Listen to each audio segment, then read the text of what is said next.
ልጄን ለማየት ቤቷ ድረስ መጥቻለሁ። ሁሉ አመት መስዋዕትነት ከፍዬ ሁሉ አመት ተንከራትቼ ምናምን ነገር እና አሁን ስታየው ምን ይሰማሃል? ልጄን ኧረ እሷን ያላቀም ፈጣሪ ቦስዶስ ልጅ አይደለም እንዴ?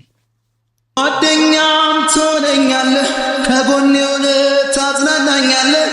አምላኬን አላስቸግርም፣ ሰጥቶኛል አንተን ሌላ አልጠይቅም። ሁሉንም ባንተ አገኛለሁ፣ ክፉ እንዳይነካ እጸልያለሁ። የፊቱን መቼ ያውቀዋለሁ፣ ከምኞት ውጪ ሁሉም በርሱ ነው።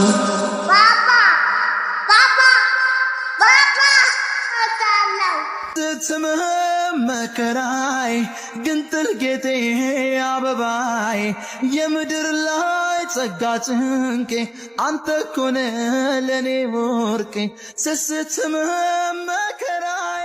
ሰላም ሰላም ሰላም፣ እንዴት ናችሁ? ውድና የተከበራችሁ ቤተሰቦች እንዴት ናችሁልን? እኛ አለን እግዚአብሔር ይመስገን። ያው እንግዲህ ዛሬ መጥቼላችኋለሁ ማለት ነው። ያው ከእናንተ የሚደበቅ ምንም አይነት ሚስጥር እንደሌለ ሁላችሁም ታውቃላችሁ። የደበኳችሁም ነገር የለም እስካሁን። ያው እንግዲህ ምንድነው ዛሬ ምንድነው የመጣሁበት መንገድ፣ ከዚህ በፊት የሰራነውን ቪዲዮ ሁላችሁም አይታችኋል።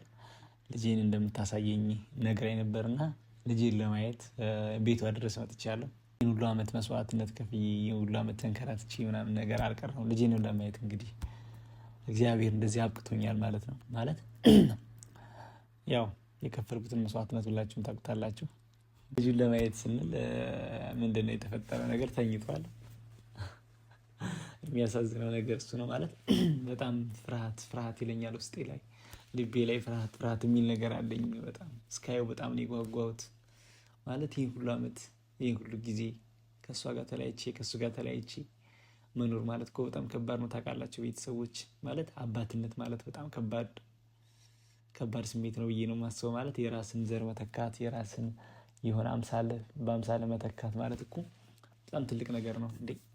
ማለት አሰብኩት አባትነት ማለት ምን ማለት ነው የሚለው ነገር ቆም ብዬ ሳስብ፣ እኔ ከልጅነት አልፌ ወደ አባትነት መቀየር ማለት ያው ትልቅ ነገር ነው። በቃ እስካሁን ድረስ ጓጓ ማለት ምን እንደምትያዝ እኔ ብቻ እንትኛለኝ ማለት እኔ ማለት ስሜቴን መቆጣጠር ስላቃተኝ ነው። ደስታውም ይሁን ፍርሃቱም ይሁን አላውቅም። አንቺ እንኳን ያው አብረሽ ነበርሽ። እሺ መጀመሪያ ሰላም ልበላችሁ። ሰላም በያቸው። እሺ ሰላም፣ እንዴት ናችሁ ቤተሰብ? ያው ብዙም ልጅቷ ያው ሰላም እንዴት ናችሁ ብቻ ነው የምታውቀውና ብዙም ንግግር ሚዲያ ላይ ከዚህ በፊትም ድሮ ስነግራችሁ አስታውሳለሁ ሚዲያ ላይ ብዙም አይደለችም። ያ ደግሞ ከሳቀች ቆይታለች። እንደ ስትስቅ ደግሞ ያምርባታል አይደል? ቤተሰቦች ኮሜንታተሮችንም አይቻቸዋለሁ። ስትስቅ ነው የሚያምርባት ብላችኋል። ከዚህ በኋላ ደግሞ እንትን አትበይ። አሁን እየለመድኩ ነው ሚዲያ እየለመድሽ ነው። አይ መልመድሽ አሪፍ ነው። እኛ የምንፈልገው መልመድሽ ነው። እሺ እና አሁን ስታየው ምን ይሰማሃል? ልጄን ኧረ እሷን ያላቀም ፈጣሪ ቦስዶስ ልጅ አይደለም እንዴ? አይፈቀድም። ካዩ አይበቃም። እሱንም ተመስገን ማለት ነው። ኧረ ልክ ነሽ። ተመስገን ማለት ነው ያለብኝ እንዴ።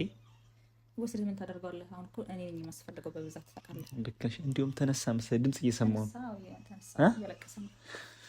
ቀስ በይ። በስመ አብ ተዘጋጅተዋል። ለምጣ በቃ ብቻለሁ። እንዴት ነው የማየው ቤተሰቦች? ኧረ እንዴት ነው የማየው በእናታችን። በጣም እኮ ነው የሚያስፈራው ቤተሰቦች። ምን ያላይ ቤተሰቦቻችን እንዴት ነው የምናየው ልጁን? በስመ አብ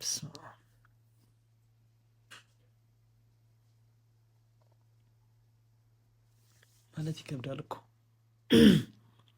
አስቸጋሪ ነው። ይህ ሁሉ ጊዜ ቆይቼ ማየት ማለት ራሴን በራሴ መተካት ማለት በጣም እኮ ከባድ ነገር ነው። ደስ የሚል ነገር ነው። ጓደኛም ትሆነኛለህ፣ ከጎኔ ሆነህ ታጽናናኛለህ። አምላኬን አላስቸግርም፣ ሰጥቶኛል አንተን ሌላ አልጠይቅም። ሁሉንም ባንተ አገኛለሁ፣ ክፉ እንዳይነካ እጸልያለሁ። የፊቱን መቼ ያውቀዋለሁ፣ ከምኞት ውጪ ሁሉም በርሱ ነው።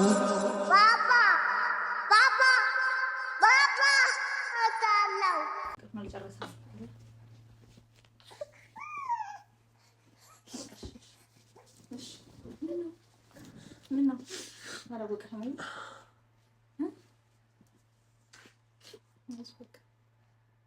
ሰውማ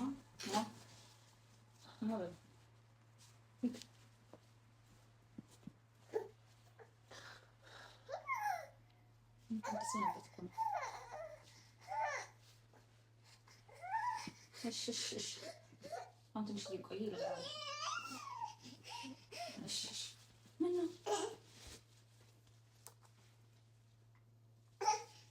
ለናፍቆት ስለማትለው ባባ ሃይ ቆይ ምናምን ትላለህ። እንዴት እንደሚያይህ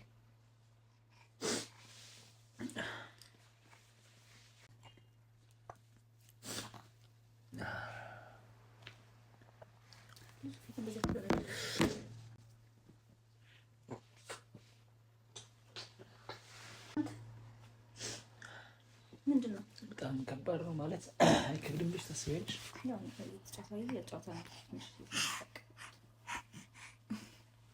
ማነው አባ በለው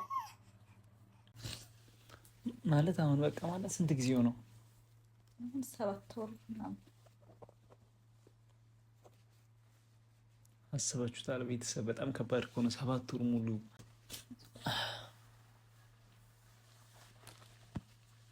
አሁን እኮ ደስ ይልህ ነው የሚገባው። ደስታ ነው የደስታ ነው የደስታ እንባ እኮ ነው። የደስታ እንባ ነው ማለት የደስታ ነው። እንዴት አላደገም? በጣም የሚያምር ልጅ ነው። እና ማን ነው የሚመስለው? እሺ ማን ነው የሚመስለው? እኔ ማመሳሰል አልችልበትም። በቃ የልጅ አባቱ እንኳን አይደል? የልጅ አባት ነኝ።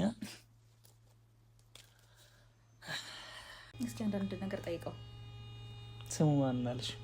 ነው እኔ ነኝ የማወጣው። አንተ ታውቃለህ። እኔ ወጣሁለታለሁ። አንተ ደግሞ ይሄማ ምንም ልለው አልችልም። የእግዚአብሔር ልጅ ነው። ስንት ታውቃለህ? ካንተ ጋር የሚሄድ ባባ ባባ ባባ ባባ ደግሞ በጣም ቆንጅዬ ነው እኮ። በጣም ነው የሚያምረው። እኔ ወጣኩኝ። በጣም ቆንጅዬ ነው። በጣም ነው የሚያምረው። በኔ ነው ወጣሁ። ባባ ባባ ምንድን ነው ይሄ? አፉ ላይ እንዳይጮህ ነው። አፉን እንደዚህ ነው የምትዘጊው። ቤተሰቦች በጣም ከባድ ነገር ነው እና እኔ ምንም ልላችሁ አልችልም። ማለት አይኔም በአይኔ ማየት በጣም ከባድ እኮ ነው። የራሴን ልጅ ማየት እንደዚህ፣ እስኪ ምን ብዬ ልግለጽላችሁ? ምን ብዬ ላስረዳችሁ? በጣም ከባድ ነው እና እግዚአብሔር ይመስገን ነው የምለው ሁሌም። እግዚአብሔር የፈቀደው ነገር ነው ሁሉም ነገር የሚሆነው። ልጅ ማለት የእግዚአብሔር ጸጋ ነው። እግዚአብሔር የሰጠኝ ስጦታ ነው። በቃ ለእኔ ብዬ ነው የማምነው ይሄን ነገር። ይገባኛል ከጊዜ በኋላ ስለሆነ አሁን ይሄ እስኪ እኔ ልቀፈው። አንተ ሰቅፈው እኮ እምቢ እያለ ነው። ባባ ማን ነው ይሄ? እንዴት አያችሁት ቤተሰብ? እኔ ነው የሚመስለው? አንተ እንዴት ማመሰል አትችልም? ምን ትላለህ? ቸንድናት ባባ አስገባለት። ባባ ባባ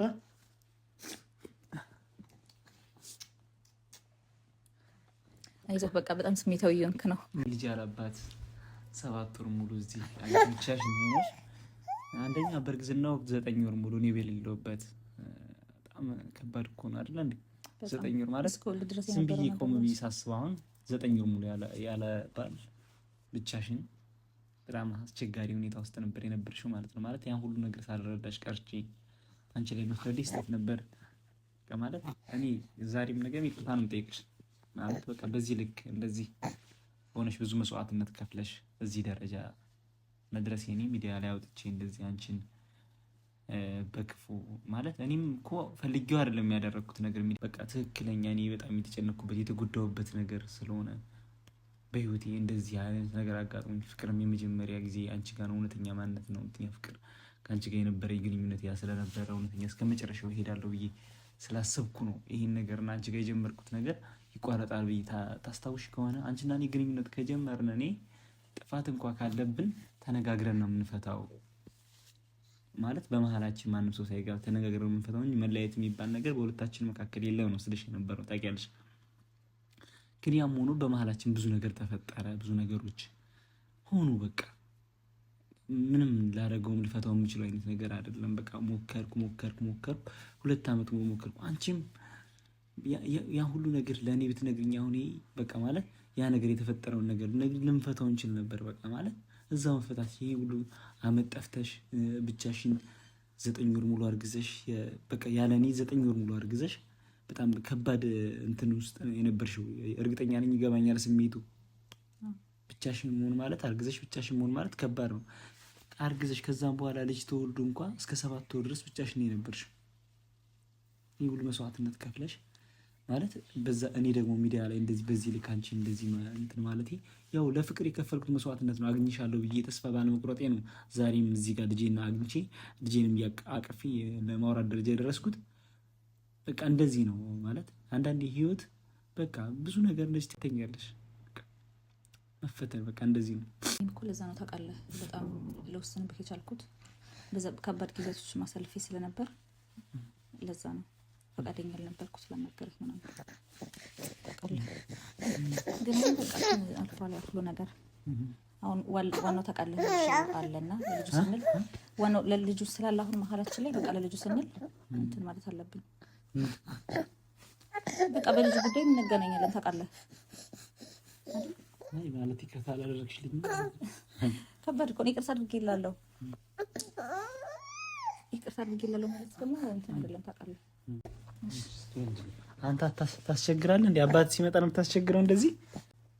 አሁን ከልጅ ጋር ብቻ ነው ማውራት ያለብህ። ባባ አባት ነኝ። እሺ እሺ በለኛ። እሺ አትለኝ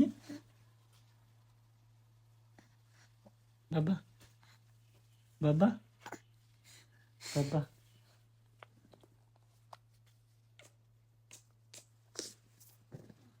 ዛሬ ለኔ የተወለድኩበት ቀን ነው ብላችሁ አስቡት። ልጄን በዚህ ልክ እንደዚህ ማግኘት ማለት እኮ በጣም ደስ የሚል ነገር ነው። የእውነት ምን እንደተሰማኝ ታውቃላችሁ? ግን በቃ ማለት ኃላፊነት ተሰማኝ። ኃላፊነት ያለበት ሰው በቃ ውስጤ ላይ የተሰማኝ ስሜት ነው የምነግራችሁ። ኃላፊነት በቃ ማለት እስከዛሬ አሁን ስኖር ራሴን ችዬ ቦታ ብገባ ምናምን በቃ ራሴን ችዬ ነው ማለት ይሄ ራስን ችሎ መኖር የለም ግዴለሽነት ምናምን በቃ ብበላ በላለሁ ባልበላ አልበላም ማለት እንደዛ ማለት ነው። እና ልጄን ግን በአይኔ ሳየው እንደዚህ ከኃላፊነት የሚባሉ ነገሮችን በቃ እንዲሰማኝ ያደረገኝ ልጄ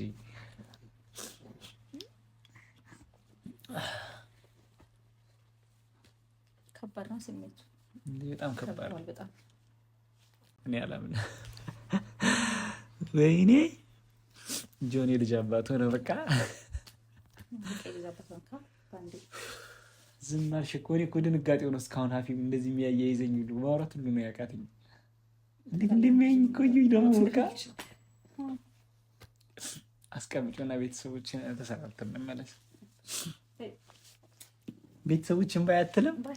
ያንተም እኮ ቤተሰቦች ናቸው። ባይ በላቸው። እዛ ጋር ባይ ባይ አትላቸው። ቪዲዮ ልጨርስና መጣሁልህ አታሳየኝም ምናምን ነገር ብዬ ነበር። አርቼ ነበር። ትንሽ ላለፋ ፈልጌ ነበር። እንዴት ትንሽ ቀን ከዚህ በላይ እንዴት ለፋ ማለት ከዚህ በጣም ብዙ ጊዜ እኮ ለፋው። ብዙ ጊዜ ለፋውበት አይደል እንዴ? ግን በቃ እነሱ ደግሞ እንትን እንዳለ ቤተሰቦች ምናምን ከዛ በቃ ለሰሽ አለ በጉጉት ጠብቀዋል። እነሱ ቤተሰቦች አሁን በጉጉት እየጠበቁ ነበር። ታውቂያለሽ? ያው ሚዲያ ላይ አሁን ማውጣቱ አስፈላጊ ነው ብዬ አላመንኩበትም ልጁን። ግን በቃ ለቤተሰቦች ለእናንተ አብራችሁ ስለነበራችሁ ትልቅ ሬስፔክት ስላለ ለእናንተ አብራችሁ ስለነበራችሁ ከጎኔ ስለነበራችሁ ይህ ሁሉ ጊዜ ሳትሰለችሁ ምን ሳትሉ ኮሜንታተሮችም ምኖችም አላችሁ። በቃ አይዞ ጆዬ ብላችሁ እንደ እናት እንደ አባት ወንድም እህት ሆናችሁ አብራችሁ የነበራችሁና እስከዛሬ እና እንግዲህ ልጄን ለማየት እግዚአብሔር ያበቃኝ አምላክ ተመስገን ነው የምለውና በጣም ደስ ብሎኛል። ከምንምና ከምንም በላይ እኔም በአይኔ አይቻለሁ እና ደስ ብሎኛል። በጣም የደስታ እንባ ነው ያለቀስኩት። በጣም ደስ የሚል ቀን ነው ለኔ ዛሬ ልዩ ቀን ነው። በቃ ማለት 2 ዓመት የለፋውበትን ልፋትም እንደ ልፋት አልቆጠርኩትም። ምክንያቱም አንድ ነገር ለፍታችሁ የለፋችሁበት ዋጋ ግብ ሲደርስ በጣም ደስ ይላልና ደስ ብሎኛል ልላችሁ እፈልጋለሁ። ባንተ የተነሳ ስሜታዊ ሆንኩ። እንዴት እንዴት? አይ ልጁን ስታይ ምናምን እኔ በጣም ብዙ ጥሪ ያለው አንቺ ያላደረግሻቸው ነገሮች ናቸው እንጂ እኔ በጣም ብዙ ጥሪ ያለው አንቺን ለማግኘት ብዙ ነገሮችን አድርጌያለሁ አይደል? ታውቂያለሽ ይሄን ሁሉ ነገር። ግን ምንድነው ሁለታችን ላይ ያለመግባባቶች ስለነበሩ ያ ባለመግባባቶች ምክንያት ነው እንደዚህ የሆነው። ችግር የለውም አልፏል። አንቺና የኔ ነገር የኔነት ነገር ማለት ነው። እሱ እዛው ቁጭ ይበል እሺ። ማለት ሌላ ህይወት ጀምረሻል። ምን ጥያቄ ነው የምትጠይቀው አንተ? አይ ምናልባት ስለ ልጆች ለመጠየቅ ያለብህ ልጅ ክለሜታ ላይ መጣ ሌላ ህይወት ጀምረሻል። ልጅ ክለሜታ ላይ መጣ። አይ ያንዳ ያብያት ጠርሽኝና ፈራሁሽ። ግን በቃ እኔ አላቅም። በልጅ ክሰሽኛል። ምን ልሽ እንደምትቀበል ልጅ ነው አይደል? ዋናው ነገር በጣም እሺ።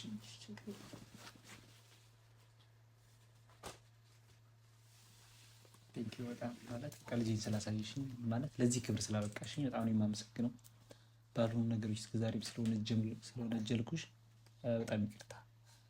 ማለት በቃ እኔ በቃ እሱን ሳየው በቃ ምን አይነት ስሜት እንደተሰማኝ አላቅም። በጣም ትልቅ ነገር የተሰማኝ ደስ ይላል። ዴኒ ይጠብቃል ማለት ከውጤቱ በኋላ የዛኔ በደንብ ይቅርታ መጠየቅ አለብን። አይ አሁን አይውልሽ ዴኒ የሚለው ነገር ምን አሁን አመንክ በቃ ወይስ ምን አይደለም ይብልሽ።